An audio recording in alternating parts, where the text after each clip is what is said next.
What is one of the key ingredients that students need to master reading comprehension? Word knowledge. Words are powerful. They shape our thoughts, our understanding of the world around us. And for upper elementary students, building a strong vocabulary is not just essential for reading comprehension, it's what they need to be successful beyond school. But let's be real. Successful vocabulary instruction can be such a daunting task. I mean, you already have a million things on your plate, so how do we make it fun and effective? Well, my friend, that is exactly what we're talking about today, because in this session, we're diving into vocabulous teaching, effective ways to boost your students' vocabulary power. Now, we've taken vocabulary and we've blended it with fabulous because, of course, that's what we're rock star teachers, so we have to do that.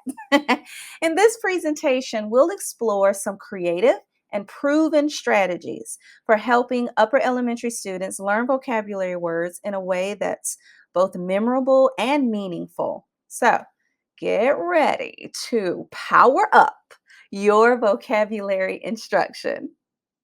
Who am I to be talking about vocabulary instruction in the first place? My name is Tanya, and online I'm known as the Butterfly Teacher. I taught for 13 years, and I spent the bulk of those years teaching upper elementary, specifically fourth and fifth grade language arts and social studies. I also am a big time foodie. I love food. I am a big time book lover. I love to read, and I'm a vocabulary nerd. So much so that I blended my love of teaching with books and vocabulary to write a book about vocabulary called the Vocabulary Workbook for grades 3, 4, and 5. I took years of research and my experience teaching vocabulary and the ways that I saw it transform my students' reading, and I infused all of that in with practical, simple exercises that help students become stronger with vocab. We are going to explore several of those research-based strategies that I included in my book. So in this session, here's what you're going to gain: 10 creative, proven strategies for helping your students learn more vocabulary words. We're going to get those words to stick. In fact, these are simple ways, but also highly effective ways to help boost your students' vocabulary power. And I know I'm using the word power a lot, but I do hope that by the end of this session, you will feel empowered when it comes to teaching vocab in your classroom. So, before we dig into those 10 ideas, I want us to be clear on the type of vocabulary words we're aiming for. When it comes to vocab, you got to know your tiers. And no, not boohoo tears. Okay, so we're talking about the different types of vocab words, like categories. Tier 1 words are your everyday words. Examples: eat, cat, house. Do you have students, or will you have students that need help learning these tier 1 words? Absolutely. I specifically remember several ELL students over the years that needed me to explicitly teach what those type of words meant and how to use them. Tier 2 words are what I call your academic words. Examples: analyze, predict, conclusion. There are a lot of words that fall in this range or this category for upper elementary students. Tier 3 words are what I call more domain specific words. You find a lot of tier 3 words in specialized subjects like math, science. That's why some examples I have here are photosynthesis, algebraic. For our time together today, we're actually going to focus more on tier 2 words. So our upper elementary students are doing more reading to learn rather than learning to read. So unless it is a student that has a language barrier, they probably have mastered quite a few tier 1 words already. They've worked a lot on fluency and sight words, And so now they need more proficiency building. They have that foundation. So, how do we help them with their tier 2 words, which that means they're going to get more comprehension and understanding when they're reading? Well, that's what today's session is all about. We're going to focus on strategies for how to teach, practice, and master those tier 2 academic words. This is going to help your students to build that reading proficiency. So, are you ready? Are you ready to dive into these 10 ideas? Let's go, my friend. To help us remember the strategies, I have a mnemonic device, okay? I play tennis easily. No, I actually don't play tennis at all. I came up with I play tennis easily as a way to help me remember uh, like how do I really make vocabulary instructions stick? The I stands for introduce the word. The P stands for provide explicit instruction for the definition. T, teach word parts. Your affixes like prefixes, suffixes, root words. And finally, E, engage in wordplay and games. I play tennis easily is something you and I are going to go back and forth on throughout these 10 ideas that I'm sharing with you. So be sure to write those down so that you can remember I play tennis easily is how I need to teach vocabulary to my students. Kicking off with the first idea is a game. Vocabulary bingo. Hands down, this is probably one of my favorite ways to engage students with practicing words. So as you can see from the pictures, these are from one of my former fourth grade classes. The vocabulary curriculum that I used the most was Sadly or Oxford. I'm a huge fan of Sadly or Oxford because of the systematic way that the curriculum helps students learn new words. We had 12 new words every single week, and I would kick off by introducing the word. We'd go over the workbook pages with the definition and part of speech. But then as we talked about like what do these words mean, their synonyms, their antonyms, bingo was one of my favorite ways to engage students with learning these words. Now, you see here, I have this little container that basically is a little small container that I got from the Dollar Tree. They sell these in 10, 12 a pack. Whatever beads I would find at craft stores or little pieces that I would find, those were our bingo pieces. Simple, easy, it doesn't have to be complicated, but bingo is such a great way to teach students vocabulary words.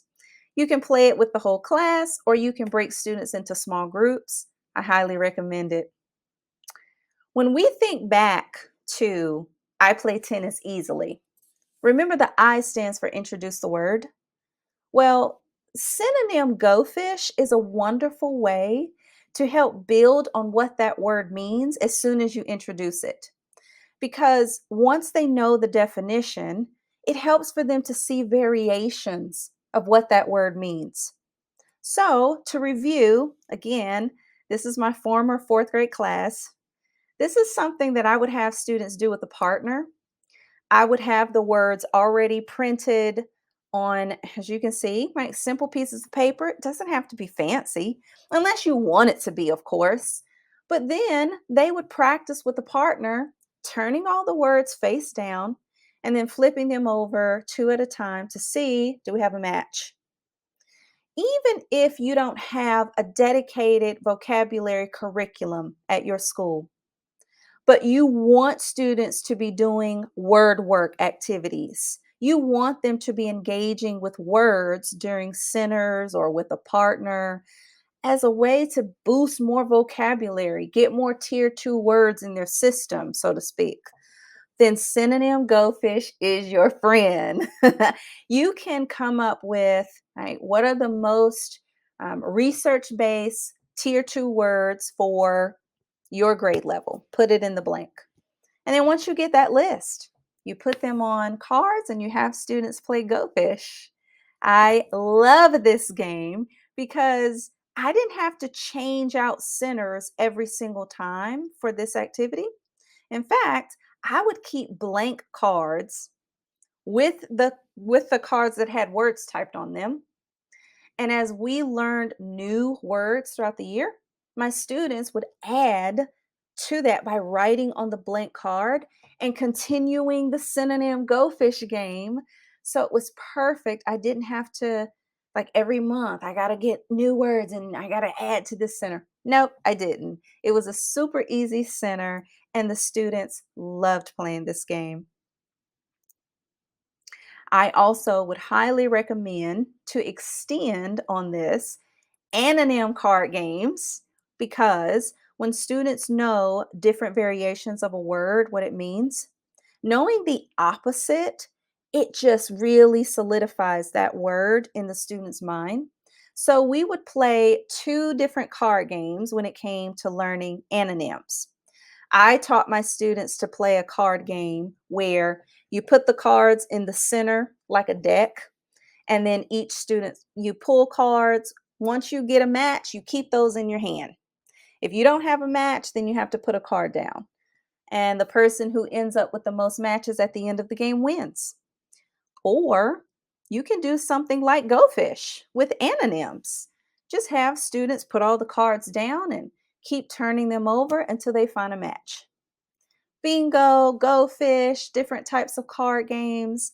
These give your students a fun way, different ways to interact with words, and that's going to deepen their understanding of what these words mean. So whip out those card games to help students practice vocabulary. Speaking of deepening their understanding of the word's meaning, our fourth fourth fun vocabulary idea is shades of meaning sort. Now, I want to give a big shout out to Teaching and Tapas because she had the genius idea to do something like a parade where, as you can see from the picture, each student has a word and there's a slight variation in meaning for these words. The students have to move around the classroom and find out, okay, who has a word that means very similar to what my word means. And, I would challenge my students even more if I did this by saying, no, you can't talk. Just to see if they could silently match themselves by reading every card and then critically thinking through what the words mean. Now, of course, if you want your students to discuss, that's fine too. If moving around the room is too much of a challenge, then I loved using paint strips. I would go to Lowe's and Home Depot and I would really stack up on getting all these different paint strips and just have the students organize or order, sort the different words and their shades of meaning. Because, I mean, if you think about it, shades of meaning, shades of color, they kind of go together hand in hand. So, these are two really effective ways to help your students master even more words. I also, right, let's think back again, pause. Think back to I play tennis easily. The T stands for teaching word parts. And my fifth idea to share with you is the prefix suffix puzzles. So as you can see here, I like to take words, I type them on like a strip, and basically I cut the strip apart. It has either a prefix, a suffix, a root word, but I especially like having the definition on a different section. Students can either work independently or they can work with a partner, and they're basically matching, okay, based on this definition and what I know about the meaning of certain affixes and root words, then I'm going to try to make a match. I'm going to try to put these together like a puzzle. This is such a fun and engaging way to teach those word parts. And that's a part of our play tennis easily. I play tennis easily because your students, as they're reading and they're doing more, like coming across different words in their reading, it's going to help them so much to be able to see, like, okay, wait, I see a word that has dis in front of it or un. I know that that probably means something like not. And then they are starting to use their word part knowledge to get stronger with defining words in context. That's a huge one. Along the same lines with teaching word parts, I want to give a huge shout out to the Applicious teacher for her creative, and I mean, I love this idea so much. Her creative way to help students practice their word parts. She calls these prefix gallery walk posters. That's a mouthful. So I like to just call them prefix posters. And as you can see, you're going to need anchor chart paper, some writing utensils. In my experience, markers work best. The trunk or the base of the tree, that's where the prefix will go. And it does help for you to write the meaning of the prefix because students are still learning. Have them put work in groups for this. I love this as a group activity. They are going to write all the words they know that have that prefix and really challenge your kiddos to think about the meaning of that prefix and how it impacts whatever word they write in the leaves of the tree.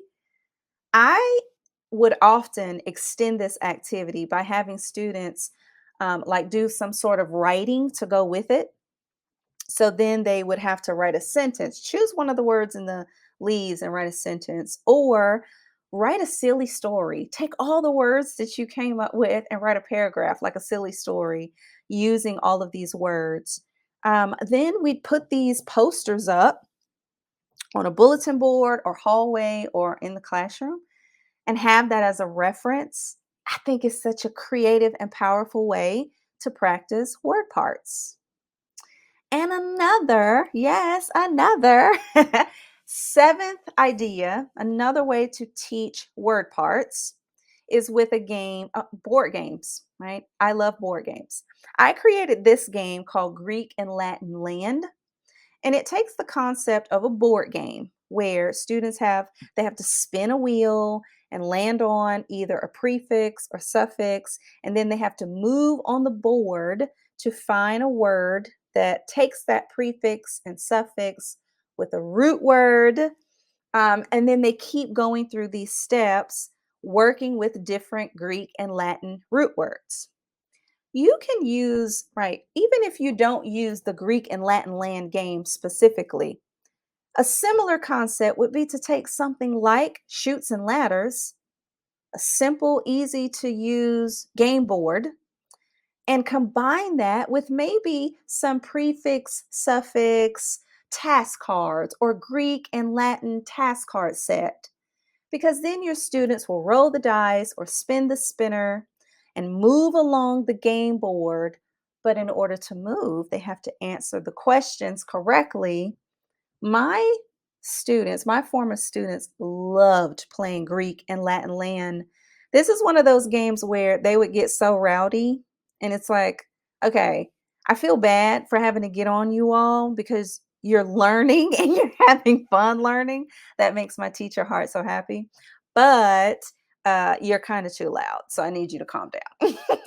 This is such a fun game and a wonderful way to practice word parts. Moving right along to number 8. Now, you're probably thinking, Tanya, hold up. Wait. You skipped some stuff, right? You said I play tennis easily starts with I. Introduce the word. But you skipped right over that. How do I introduce the word in a fun way? Okay, you're right. You're right. I did. I got excited. I went straight into the engage, the word parts. Let's talk about some really neat ways to just start right from the beginning with how do I make this appealing as I am introducing words? So I love this visual from the teacher behind Life Between Summers. This looks like one of those gigantic, like metal sheets. I've seen these in like hardware stores before.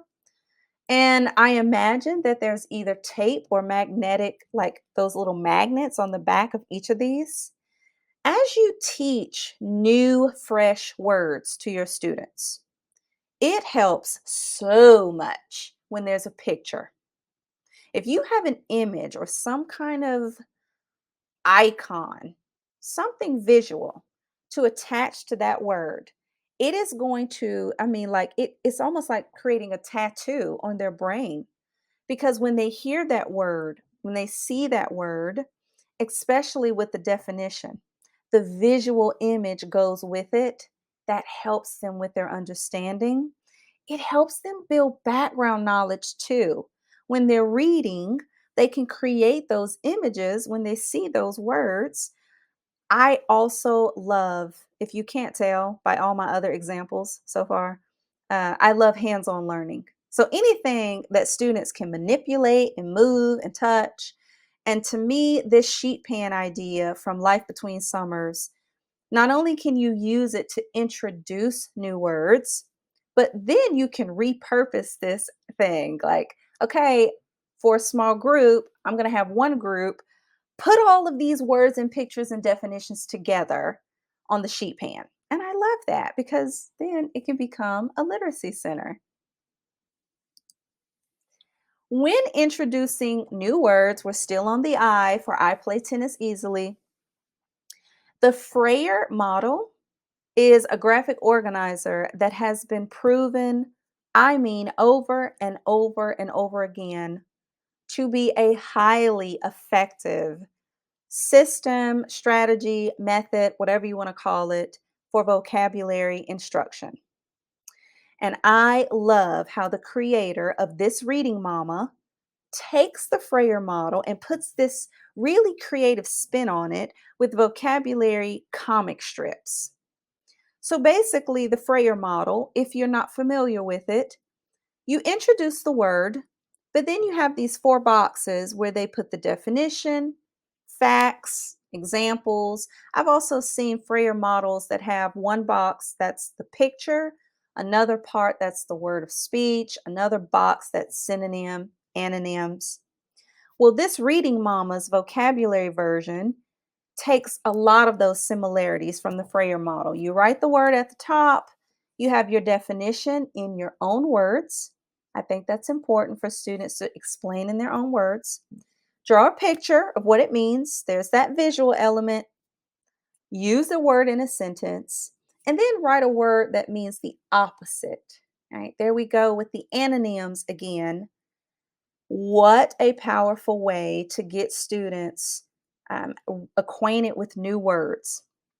And then from her example, she has the students put all of these vocabulary power pages into a booklet. And it's like their comic book of vocabulary words. Now, come on. Like, you've already heard me say, like, vocabulary power. And this concept of helping students boost their vocabulary prowess. I love this idea. I think it is such an effective way to introduce words and then to have like this collection over time of all the words that your students have learned. So smart. Now, the final fun way, highly, highly effective way to introduce new words to your kiddos is with a word wall. You can do a word bulletin board. You can do a word window if your school allows you to put things on the window. Um, I did one year, they put this huge cabinet, like one of those rolling cabinets. I will admit, I did not like that in my classroom. It took up a lot of space, but I needed the organizational space. So I used the front doors of that big rolling cabinet as my word wall. Any large surface will do, okay? Word walls are so, so, so effective because they help foster a really language rich environment. They have that visual element. Your students can quickly like take a glance at, oh, okay, so I remember that now. And that's not cheating. That's a really good thing because that's teaching them to use their resources. But I will have to add this honest disclaimer. Not all word walls are created equal. And here's what I mean by that. In all the years that I have taught, the best word walls are the ones that have these three elements. Okay, ready? Number one, they have the word in big, easy to read letters. Black is my own preference when it comes to the color of the font or the letters that you choose. Two, it has the definition and the part of speech. Three, it has some type of visual, whether it's a stock image or it's a drawing or some kind of icon, animated, something, some picture. When word walls have those three elements, your students will be pulling from that word wall and using those words not only in their everyday speech, but in their writing. And when they see those words in whatever novels or books you're reading, I mean, it's just the understanding is just going to be popping off all over the place. So have them, I would say, like in the example that you see here, get your students involved by having them create the posters for your word wall. This is an excellent, I say literacy center. You can have students break into groups, give each group so many different words, and they create posters for them. But you can also use this as a whole class activity, like a exit ticket type strategy or a lesson warm up, perhaps. There are so many different ways to approach building a word wall, but I can tell you from lots of experience and lots of research that they work. Okay, teacher friends, vocabulous teaching. 10 creative, research based ways to boost your students' word power. What do you think? Did one of these really cause a reaction for you? Did one of these resonate with you? Which one will you try in your classroom this year?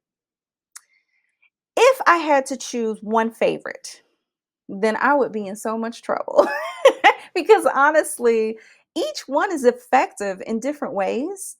And I have learned when it comes to teaching vocabulary, you need like a teacher toolbox, so to speak.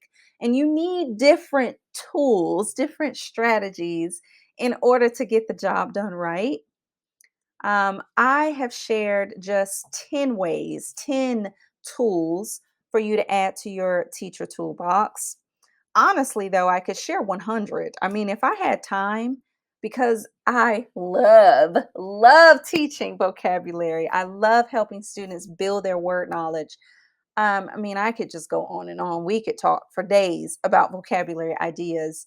But how in the world do you implement, right? Whether you have 10 ideas or 100, how do you implement all of this? We already have, like, we've got writing, we've got grammar, we've got reading comprehension. How do you fit it all in? Well, for this question, I do have a favorite. And my favorite way to consistently infuse vocabulary instruction and vocabulary activities in my teaching rotation is, drum roll, brrr, literacy centers. Were you surprised? You shouldn't be, because I think I've said it just as many times as I've said the word vocabulary. I think upper elementary centers, if you want to call them stations, word work for big kids, whatever suits your fancy, but I think they are so key and pivotal to helping you get all that vocabulary practice in, that I play tennis easily practice in. And so, because we don't have a whole bunch of time together, I have some freebies for you. Yay! If you want to, you want practical ways to make small group instruction work, then I've got you covered, my friend. I have a detailed video on how to set up small groups in your classroom with rotation schedule ideas. I go over if you have a 30-minute block, 45, 60, 90 minute, 120 minutes. Yeah, I go through the full gamut of this is how you would set up small groups when if you have this much time in your classroom. Now, this training is completely and totally free, and the link is included for you in the handout for this session. So, not only do you get that, but you also get the other things that I've mentioned today, like our mnemonic device, I Play Tennis Easily. And my hope really is that these freebies will empower you to teach vocabulary and teach small groups in your classroom with ease and with confidence. I cannot thank you enough. Thank you for hanging out with me for this session. I truly, really would love to hear from you. So please feel free to reach out to me. You can email me if you want. You can find me on the gram and at YouTube at Tanya G. Marshall. You can find lots more about me also on thebutterflyteacher.com. My vocabulary workbook is available. It's for sale on Amazon right now. And I just can't wait to hear about how vocabulary is transformed in your classroom this year. Even if you just take one or two of these ideas and just really consistently use them, I think you're going to see a huge difference. So until next time, thank you again, and I will see you later.